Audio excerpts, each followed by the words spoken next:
Alhamdulillah, wassalatu wassalamu ala rasulullah wa ala alihi wa sahbihi wa ala. Again, today, inshallah, we'll bring into discussion a very important topic, an issue of concern, not only to you and me, but to the whole world. A responsibility as Muslims we should have assumed in the greatest effort.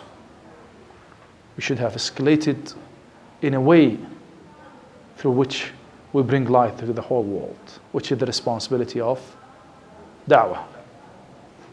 Many of us have great knowledge, but we do little effort to pass that knowledge to others. Either we feel that we are not really qualified enough, or we're shy, or we don't feel the value of giving da'wah. And I'll just start with a story, not with the Prophet ﷺ, because he's the greatest da'iyah ever walked on earth. A man, I think he was Irish, and he became Muslim here in Khamis. He named himself Abdul Rahman Baz, and he went to Masjid al-Amira, Princess's Mosque, here, this road. After Asr, he stood up in front of people and he recited Surah Al-Ikhlas. Bismillahir Rahmanir Rahim. Qul huwa Allahu ahad. Allahu samad. Lam yalid wa lam yulad. Wa lam yakul lahu kufuwan ahad. And he sat down, was a big man with blonde hair, blue eyes. And he sat down. The people were surprised. What is this?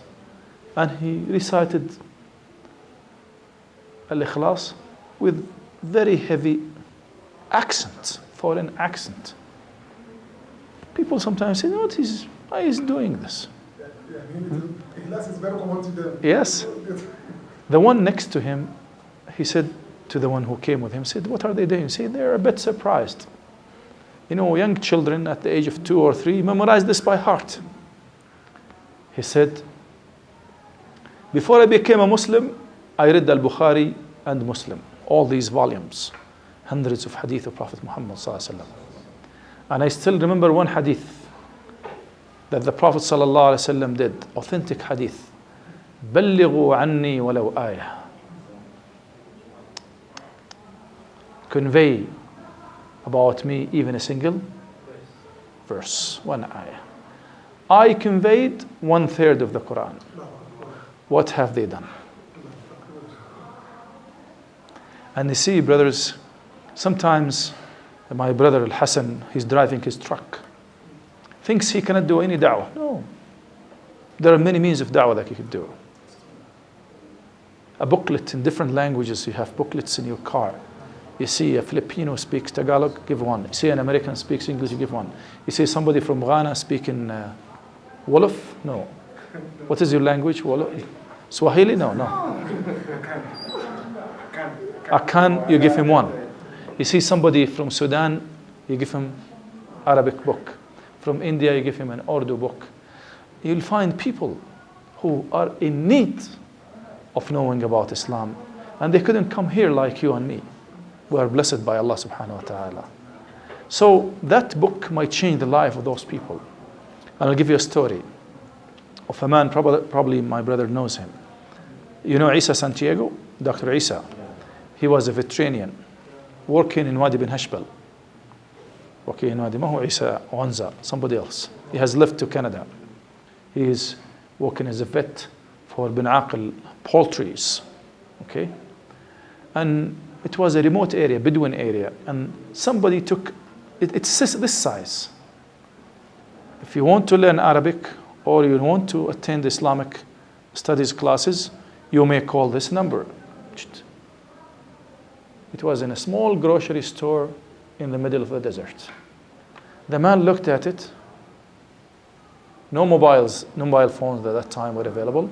He called the number, and he used to drive more than 85 kilometers. There wasn't an Islamic center here in Khamis, it was in Abha. I remember that. For 6 months, he was seeking the truth. He was working hard. Even he indicated how many miles he has really traveled. Every Friday. And he was an adamant Christian. He was a very strong Christian.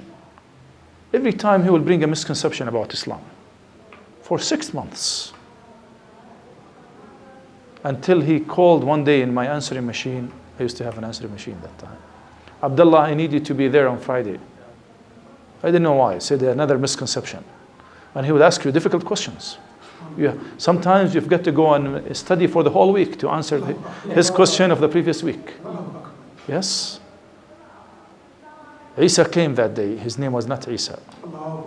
Yeah, Santiago. Dr. Santiago came and in front of everybody said, Ashhadu an la ilaha illallah wa ashhadu anna Muhammad Rasulullah. After 6 months.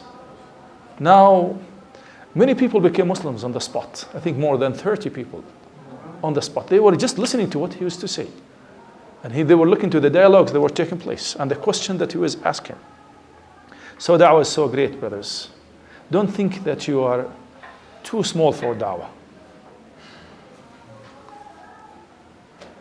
Anybody, the Prophet ﷺ said, بَلِّغُوا عَنِّي وَلَوْ آيَةً. And remember the hadith of the Prophet ﷺ, لَأَنْ يَهْدِيَ اللَّهُ بِكَ رَجُلًا وَاحِدًا خَيْرٌ لَكَ مِنْ حُمُرٍ نَعَمٍ. So, if Allah would guide one person at your hand, it's better for you. Hamur al-Na'am, these are beautiful camels that the Arabs, the best, the most precious property that the Arabs used to have. So it's better than everything in life. And if you look at this, and remember the hadith, the ayah of Allah subhanahu wa ta'ala, Allah subhanahu wa ta'ala said, أُدْعُوا إِلَى سَبِيلِ رَبِّكَ بِالْحِكْمَةِ وَالْمَوْعِظَةِ الْحَسَنَةِ وَجَادِلْهُمْ بِالَّتِي أَحْسَنُ. Then again you go, وَمَنْ أَحْسَنُ قَوْلًا مِمَّنْ دَعَا إِلَى اللَّهِ وَعَمِلَ صَالِحًا وَقَالَ إِنَّنِي مُسْلِمٍ. If you remember all these, all of us could find ways through which we could propagate Islam. The whole world is in need of us. We are responsible in front of Allah to pass the message. وَمَا عَلَى الرَّسُولِ إِلَّا الْبَلَاغِ. We're not responsible if people accept, reject, it's up to them. But have we delivered the message? Have you conveyed the message to the people? This is what we need. Muslims and non-Muslims alike need da'wah. Need da'wah. You need to remind me, I need to remind you. وَذَكِّرْ فَإِنَّ الذِّكْرَى تَنْفَعُ الْمُؤْمِنِينَ. Okay? And how many people, who is better in speech, in words, than a person who delivers, who conveys the message of Allah, who gives da'wah? Nobody. Nobody is better than that. We have been learning for a long time here. But have we done an effort to do that? غفر الله لي ولكم ووفقنا وإياكم لطاعته والدعوة إلى هدي نبيه محمد صلى الله عليه وسلم وإلى توحيد ربنا عز وجل. والسلام عليكم ورحمة الله.